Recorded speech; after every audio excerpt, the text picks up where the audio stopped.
क्या आपने कभी सोचा है कि अगर पृथ्वी ही खतरे में पड़ जाए तो क्या होगा? क्या सच में धरती को बचाने के लिए भगवान विष्णु ने एक विशाल वराह का रूप लिया था? कौन था वह असुर जिसने पृथ्वी को समुद्र में डुबो दिया था?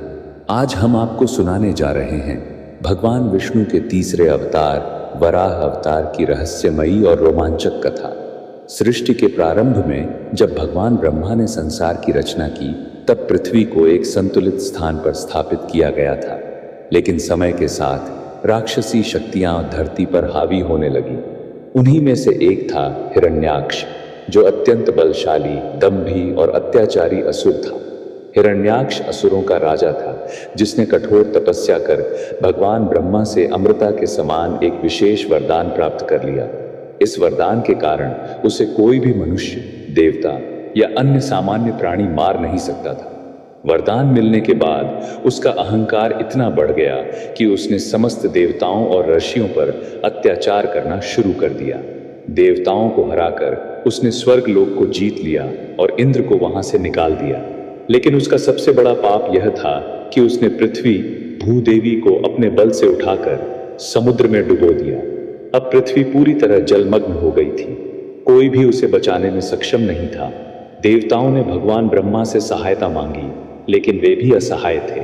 तब भगवान विष्णु ने पृथ्वी को बचाने के लिए एक अनोखा अवतार लेने का निश्चय किया, वराह अवतार।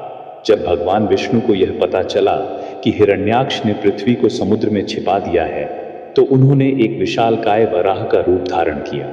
वराह रूप की विशेषताएं: उनका आकार एक पर्वत जितना विशाल था, उनके नेत्र जलते हुए सूर्य के समान तेजस्वी थे, उनके नथुने बिजली की चमक की तरह कंपन कर रहे थे, उनके पैरों की धमक से धरती और आकाश हिल उठे।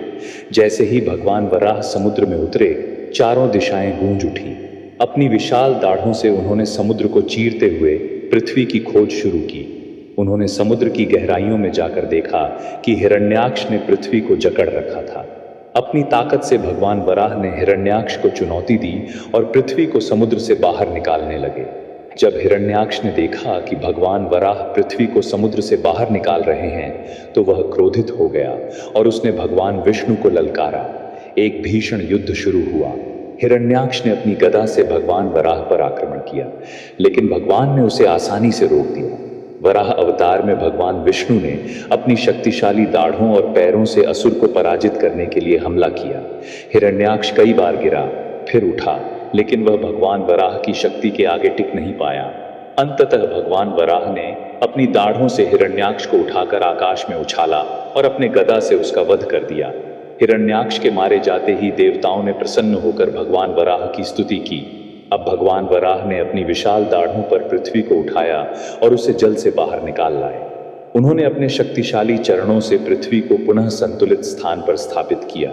पृथ्वी माँ ने भगवान वराह को धन्यवाद दिया और उन्हें अपना रक्षक स्वीकार किया। देवताओं और ऋषियों ने भगवान विष्णु की स्तुति की और समस्त संसार में आनंद फैल गया। इस प्रकार भगवान विष्णु ने अपने वराह अवतार के माध्यम से पृथ्वी को विनाश से बचाया और धर्म की स्थापना की। धर्म की रक्षा के लिए भगवान स्वयं अवतार लेते हैं। अहंकार और अधर्म का अंत निश्चित है, चाहे वह कितना भी शक्तिशाली क्यों ना हो। ईश्वर अपने भक्तों की रक्षा के लिए हमेशा तत्पर रहते हैं। संसार की हर चीज ईश्वर के अधीन है और वे जब चाहें इसे पुनः संतुलित कर सकते हैं। आपको यह कथा कैसी लगी? क्या आपने पहले कभी वराह अवतार के बारे में सुना था? क्या आपको लगता है कि आज भी अधर्म के विनाश के लिए भगवान अवतार लेंगे? अपनी राय हमें कमेंट में बताएं। अगर आपको यह कहानी पसंद आई तो इसे लाइक करें, शेयर करें और हमारे चैनल को सब्सक्राइब करें।